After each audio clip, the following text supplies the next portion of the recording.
Happy Sunday, everybody. It is so wonderful to have all of you watching on IGTV, whether you're watching on Sunday or watching later. If this is your first time to my channel, my name is Grace Pomroy, and I'm a financial educator, speaker, and coach, and I help you make money your friend in life, work, and love. And today I have an extra special treat for you guys. I have Anna from Roadmap to You with me today for a little conversation. If you've been following me lately, you've noticed I've been a bit obsessed with this idea around marriage and money. And the thing is, I don't think it's quite fair to talk about marriage without also talking about divorce. And I'm so excited to bring Anna on for two really great reasons. She has been through a divorce herself and can talk about thriving after divorce, especially because she works with a lot of people in that area too. And number two, she is on the road to getting married right now. So in terms of talking about relationships, she's got a lot of great tidbits for us there as well. So without further ado, I'd love to introduce you to Anna. Anna, can you tell us a bit about yourself? Hi. Thank you for having me. I'm so excited. My name is Anna Spilscher. I am the founder behind Roadmap to You Life Coaching. Life coaching is something I stepped into from very different arena, from very analytical arena. And if you know anything about life coaching, it's not formulas, it's not a step equations. It's a very different field than, let's say, a science. So I went through a traumatic divorce 5 years ago, and I was looking for a way out to feeling happy. And in this journey, I found a system that helped me. I created a system, I developed it, that helped me get through that darkness of my life into now, I guess I'm getting married again, and to feeling happy, into being able to help other women connect the dots, apply my method, create their own roadmap, and move on and find they're happy whether or not they're getting remarried, regardless of that. I love that so much. And can you give us a little insight behind the title of your business, Roadmap to You? I think that's such a catchy title. Oh, thank you. Yes. So when I look back at all the things that I did for myself, the things that worked and did not work, I picked out the top things that I thought worked well, and then I created a system, a roadmap. So it basically leads you through 4 different steps.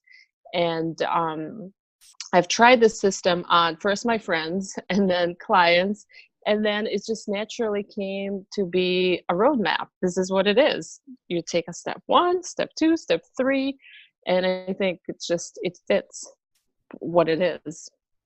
That is amazing. And just out of curiosity, can you tell us some examples of people that you've taken through that roadmap? Because I know it's not just folks who are thriving after divorce.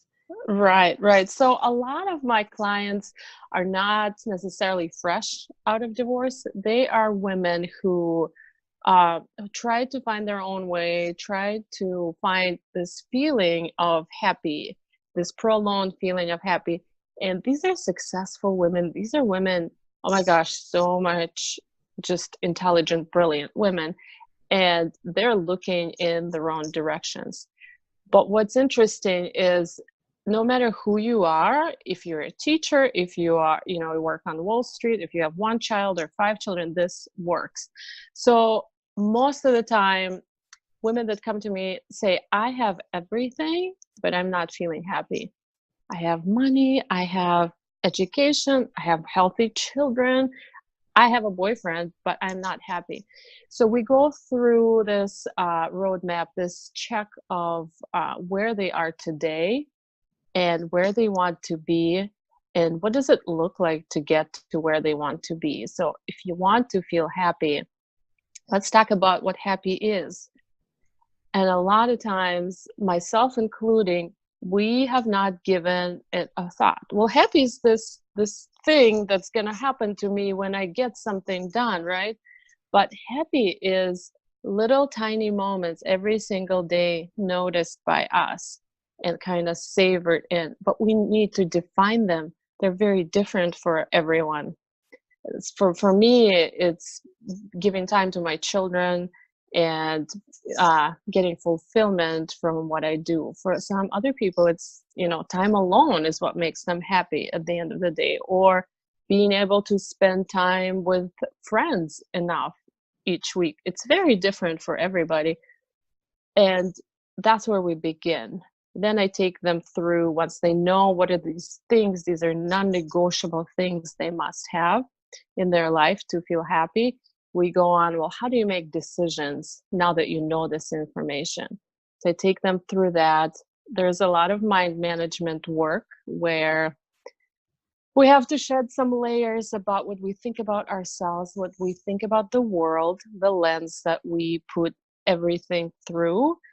And I know it's very popular these days to do, let's be positive, positivity is the way to go, which I completely agree with. However, I think what we lose there is that a lot of times we so don't believe in the positive of it, we cannot flip the coin, we cannot flip the story. So I help them, I teach them this method that Brooke Castillo came up with, another just very well-known coach, how to take your thoughts and learn to believe something that serves you. And then you step into this new version of yourself and your reality becomes different. And you pull the thread, and then all of a sudden I get an email, I feel happy. And that's why I do this. Wow. I mean, that just sounds incredibly transformational and comes from such an authentic and feels like very vulnerable space as well. What a beautiful purpose and passion that you are sharing with the world. I really, really appreciate you going into detail on that. Yeah. So kind of flipping the script back to money just a little bit here, I really resonated with what you have to say because my mission feels very, very similar. I think oftentimes people think similar to finding happiness, that there's one way to get there. There's one way to get financially well. There's one way to become financially fulfilled. And usually it's a pretty cheap way in a certain way in terms of I just need lots of money and then suddenly I'll be happy. If I just have enough, which never seems like what you have now, it's always just a little bit more. Guilty. And instead, I mean, it's really about flipping that script to say, what does a fulfilling life look like for you? What are your goals, dreams, and visions? And how can I help you find the money to support you on that mission, to really frame up money in your life as a tool rather than a barrier? It just sounds like we're doing the same type of work with just playing a little bit different Play-Doh in the process. Yes. So tell us a little bit about divorce and finances, and particularly how does divorce affect someone's financial situation? Oh boy, we're opening a can of worms. So we all have insecurities before divorce. There are certain weak spots that we know, like maybe it's a credit card debt, maybe it's just not enough money and you live paycheck to paycheck. When you get a divorce, is what I learned, everything is amplified. Every single issue is so much bigger in our heads, and now you have one person responsible for it, where before it was two people. So it's a lot heavier burden. I think about finances, or when I work with clients, I look at the whole picture. So we don't specifically work on, okay, let's get your finances figured out. We do, but in a slightly different way. I look at what is it that you want in addition, because a lot of times we think it is the money that's not there, but a lot of times it's being around people that you love, it's doing something for yourself. Of course, money is important. We all have to pay the bills, excuse me, but when they look at the whole picture, a lot of times it's not necessarily the money. Maybe it's a different job that you need to get. Maybe you need to move out of that house and buy something more affordable or rent something more affordable. So we go through this step where we identify this map of values, of non-negotiables, and decide what are the 3 things that you're going to focus on, 3 to 5 things. What does it look like? And then the client decides. If it's finances, then they say, okay, so I need this much money, and then it becomes math. To get this much money, I need, a lot of times it turns out they have it, and it's not the money. Yeah. or I need a different job. I really do. And this is the time. So that's how I approach finances. And I think it's such a sore topic. We have so many opportunities to buy things every single day, to buy Amazon's, one click, and our friends are buying things, and everybody on Instagram is going places. And when you're healing from a traumatic event or divorce specifically, what feels good is buying something. Mm. Is you buy it and you get this instant gratification, this feeling, hormonal, this shot, like, okay, I feel good, I feel adequate, but it doesn't last, right? And then you're deeper into your financial dissatisfaction, because then the credit card bill comes. So understanding why you shop is we spend a lot of time on that. Similarly, understanding why you eat so much that you're gaining weight. So it's all coming from something else when I look at it. I love that. That is just so, so helpful. And I think whether people have gone through divorce or not, they've likely been through traumatic experiences where spending money feels really, really good in the moment. And that's about the only thing that can give them that short-term satisfaction. And what you and I are both working towards is helping people find that long-term satisfaction. What is going to fulfill you over the long term? And a lot of times those little itty bitty expenditures add up pretty quickly, quicker than we might think, and are really something that's getting in the way of us really carrying in those larger passions and making those longer term goals a reality. So I really appreciate you touching on that. I know you and I have talked a bit about money beliefs and how those can shift during the midst of divorce or even traumatic experiences of any kind. Would you be willing to share more about your experience or the experience of your clients? Absolutely. I love talking about my experience, so you don't have to ask me twice. I had a story. I walked around for years that, first of all, I'm a single mom, that there must be a shortage of money. And I tried to maintain my pre-divorce house, lifestyle, and I was only making half of what our household was making. So I was stuck between, what is it that I do? Do I sell this house in the midst of recession where I would owe the bank? Do I move out and rent it out? What do I do? So I had to figure out, what is it that's important to me? Yes, I want to have enough money, but what is it that I want? And I looked at my life as a whole, and my children were my priority at that time, even more than they usually are because of the stressful situation. So I decided, okay, if my children are my top 3 priorities, what does that look like? For me, that meant keeping the house, no matter what, no matter how. I had to keep the house for a year or two to keep the situation stable. And then it became non-negotiable. So I found a way to build in the basement of my house, to build an apartment with kitchen, with a bedroom. So I sublet that, and I was able to keep my house. And I know it's very different for every woman depending on where they live, but that worked for me. I still live in the same house, to my own surprise. Yeah. And the point was that was so important to me. I knew I was going to figure it out. I didn't know what I was going to do at first. I didn't know where I was going to get the money for building the basement, but I just knew this is what I want. This is really important. The money came in. Family lended me money. The person who rented it from me was there for 3 years. The same person who ended up helping me around the house. It became a really a good working tenant-landlord relationship. So that was done. Now I could move on to my next priority. What was it? Do I really need more money? Yes. I started thinking what that might be. I liked my job. It was very, very flexible. I was pondering. At the same time, I started my life coaching business, and then I have an opportunity at work to get a promotion.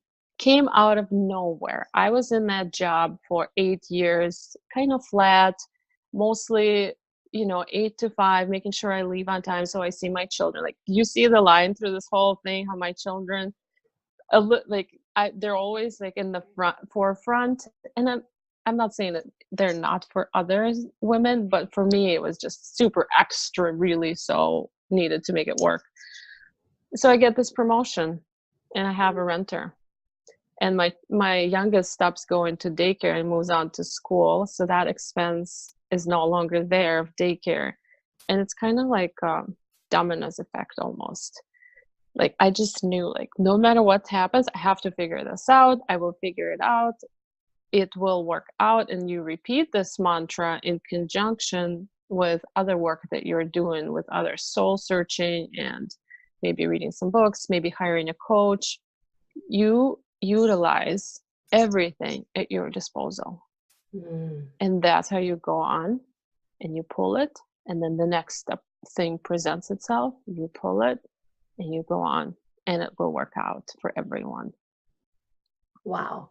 I love that so much. And I think the two threads that I'm hearing through this are focusing on those non-negotiables, which I think is something anybody can take away, whether they are in divorce, a traumatic experience, or they're just living in their everyday life and wondering how they can find more money to put towards the things they really care about. Focus, I think, is so, so important. And the other thing I'm hearing from you is trust. Trust that once you set those non-negotiables, once you've really put on your hat to do the hard work of finding out the places to find the money, the strength, whatever you need, it doesn't have to be a physical commodity.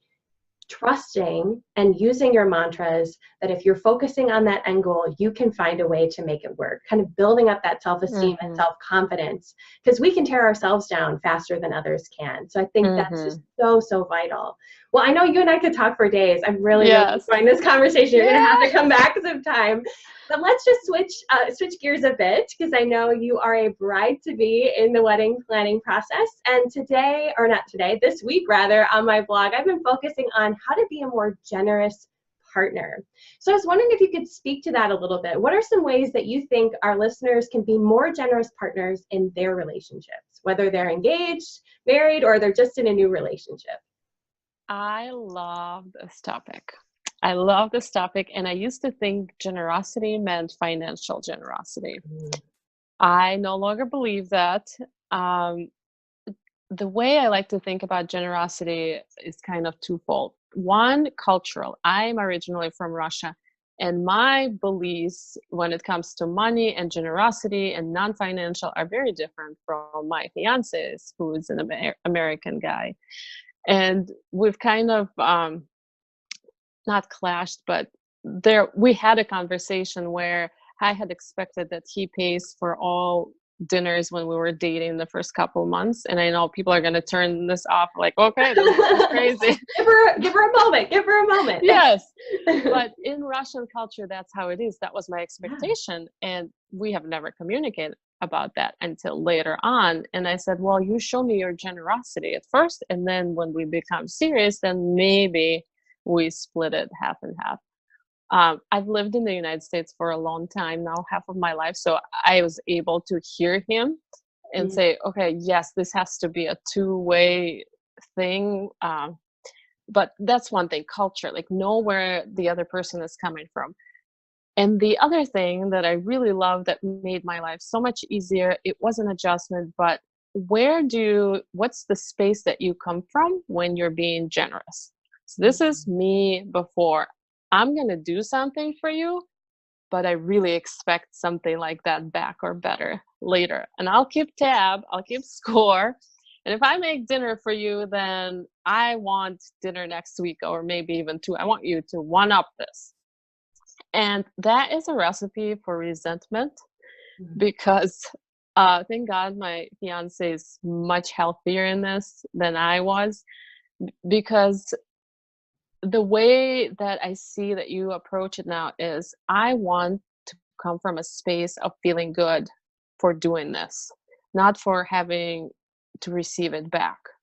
If you can bring yourself to that, I'm going to do this because it feels so good to do something for you. And even if you don't get the response that you expect, which I'm sure happens to many people, happens to me too. And then I remind myself, I did it for me. He did not ask me to do this. I did it for me. Or if you buy, this is my absolute favorite, you buy a cup of coffee in Starbucks drive-thru for someone else. They don't get to see you. You don't get to see their happy face. That's the best practice. You're going to drive away feeling like you're on top of the world. And that's an example of being generous so you feel good, even if you don't get anything in return. Then you can be more generous, and it comes back to us. It comes back in magical ways. We don't have to expect it. You can just trust that, do this for you in a good way so you can feel good, and that transfers, that moves on to the next person. I could not agree more. I think generosity, kind of similar to what you're saying, is about being able to hold what we have with open hands rather than being so kind of fist clenched, closed around it, believing that we don't have enough, believing that our non-negotiables are not going to be able to be met. Instead, generosity kind of cracks us open a little bit to see that we really do have enough for ourselves and for our community, because we've certainly all been in situations where we were the one on the other end of the spectrum. We were the person that needed care. And I think once we crack that open, we remind ourselves that there's more than enough for all of us. I love how you said it. When you expect something, this is how I heard it. When you expect something in return, you're coming from a space of lack, like having not enough. I love this. I've never thought about it this way before. Absolutely, yeah. Coming from a space of lack, of scarcity, and I think when we come from a place of realizing we are going to have enough, we are going to be sufficient, and even more than enough, then I think we can really open ourselves up to the world more and open ourselves up to the relationships, open ourselves up financially. There's so much good that comes out of that. Well, I think that's a good space to end on. I definitely want to have you back sometime. This has been such a fun conversation. Thank you guys so much for joining. And Anna, can you just end with telling us where we can find out more about you? Yes. Well, thank you. First of all, thank you for having me. I love this. We should definitely do this again. You can find me at roadmap2you.com, number 2, or the same on Instagram or Facebook, roadmap2you. I am there, and there's a lot more information on my website if you want to get in touch with me. Thank you guys so much. And if you want to find out more about me, feel free to go back onto my Instagram or www.gracepomroy.com.